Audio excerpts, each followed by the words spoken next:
हाँ ठीक है। आज करंजी का पौधा लगाया है। वृक्षारोपण का अभियान लगातार चल रहा है।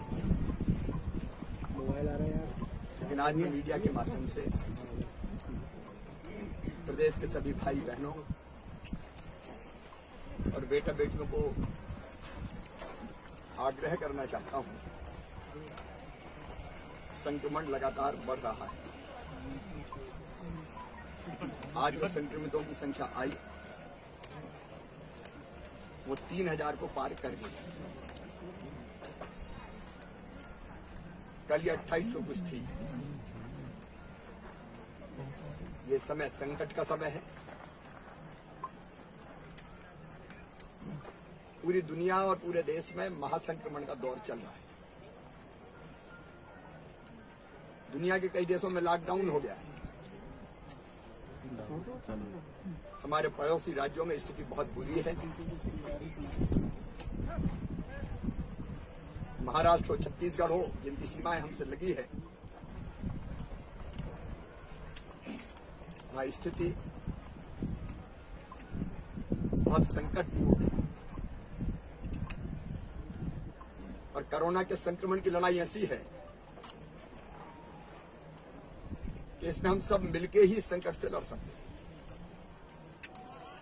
कभी कभी मानवता पर ऐसे संकट आते हैं जब केवल सरकार के प्रयास काम नहीं करते, जनता को जुटना पड़ता है, समाज को खड़ा होना पड़ता है। हम लगातार कोशिश कर रहे हैं। कल भी हर एक जिले की स्थिति की मैंने समीक्षा की है। महाराष्ट्र की सीमा को हमने सील किया है। छत्तीसगढ़ से आने जाने पर भी प्रतिबंध लगेगा। मानवीय दृष्टिकोण से जिनका आना जाना जरूरी है उतना आना जाना होगा और सामान की आवाजाही होगी।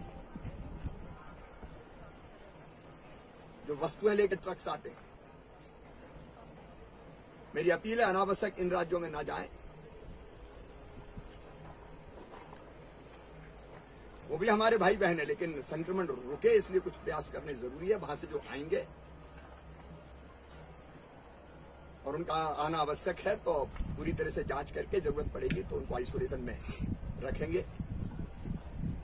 लेकिन आम आवाजाही बंद होगी। उसके साथ लगातार हम अस्पतालों में बिस्तरों की संख्या बढ़ा रहे हैं, इलाज के पूरे प्रबंध कर रहे हैं। लेकिन बढ़ते हुए संक्रमण के साथ ये बड़ी चुनौती है। हमारे कोरोना वॉरियर्स, हमारे डॉक्टर, हमारी नर्स, हमारे वार्ड बॉय, हमारे पुलिस के मित्र जान जोखिम में डाल के काम कर रहे हैं। मेरी सबसे अपील है उनका उत्साह बढ़ाएं। कमियां रह सकती है,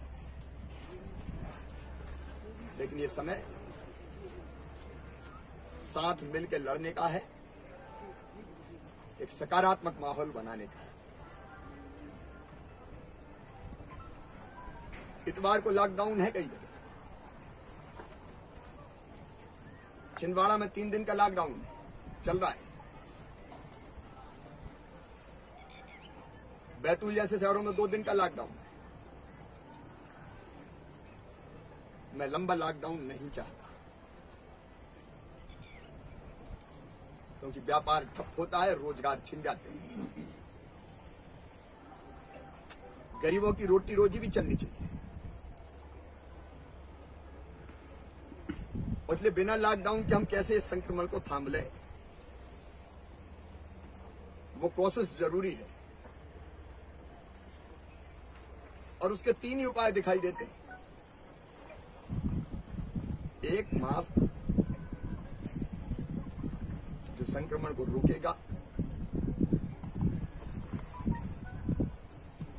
दूसरी, सुरक्षित दूरी। और तीसरा, टीकाकरण, वैक्सीनेशन। हम तीनों मोर्चों पे काम कर रहे हैं। मेरी सभी भाई बहनों से अपील है कि एक दिन का लॉकडाउन क्या जरूरत पड़ेगी, सीमित समय के लॉकडाउन संक्रमण रोकने के लिए करेंगे। पूरे प्रदेश में एक जैसी चीज लागू नहीं होगी। बहुत जरूरी है वहां करेंगे, उसमें भी जनता सहयोग करे, क्योंकि वो आपके लिए है। लेकिन मैं चाहता हूं दुकानें खुली रहे, कारखाने खुले रहे, रोजी रोटी चलती रहे, धार्मिक परंपराओं का निर्वाह होता रहे और हम संयम से कोरोना को थाम लें। एक तरफ इलाज और सारी व्यवस्थाएं, उसके युद्ध स्तर पर प्रयास, बिस्तर लगातार हम बढ़ाते जाएंगे, और दूसरी तरफ जनता का साथ, उसके लिए एक जागरण अभियान। कल हमने तय किया है शाम को 6 बजे से लेकर कम से कम 1 घंटा मैं भी निकलूंगा, एक गाड़ी पे सवार होकर माइक बांध के, और बिना भीड़ इकट्ठे किए हुए केवल स्वाभाविक रूप से जो लोग होंगे उनको मास्क लगाने की अपील करूंगा।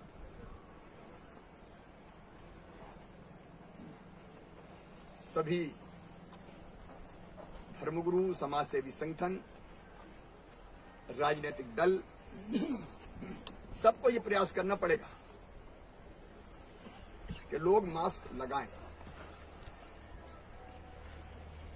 आज भारतीय जनता पार्टी भी फैसला करेगी, कार्यकर्ता निकलेंगे, विधायक, सांसद, मंत्री अपील करेंगे अलग अलग जगह मास्क लगाएं। कांग्रेस सहित बाकी सभी राजनीतिक दलों से भी अपील करता हूं कि जन जागरण के इस कार्यक्रम में सहयोग करें, और मास्क के मामले में भी हम कुछ चीजें कर सकते हैं। मास्क नहीं तो बात नहीं, दोस्त है तो कह सकते हैं मास्क लगा तो बात होगी, मास्क नहीं तो सामान नहीं, दुकानदार कह सकते, और दुकानदार ने मास्क नहीं लगाया तो उसके हाथ से सामान नहीं खरीदा। मास्क है, प्याज नहीं कि जेब में रख लो। कुछ लोग दाढ़ी में लगा लेते हैं, कुछ लोग जेब में रख लेते हैं। मास्क फेस में लगाने के लिए, मास्क लगाने के आह्वान को लेके कल मैं निकलूंगा। अलग अलग दिन धर्मगुरुओं के साथ चर्चा, समाज सेवियों के साथ चर्चा,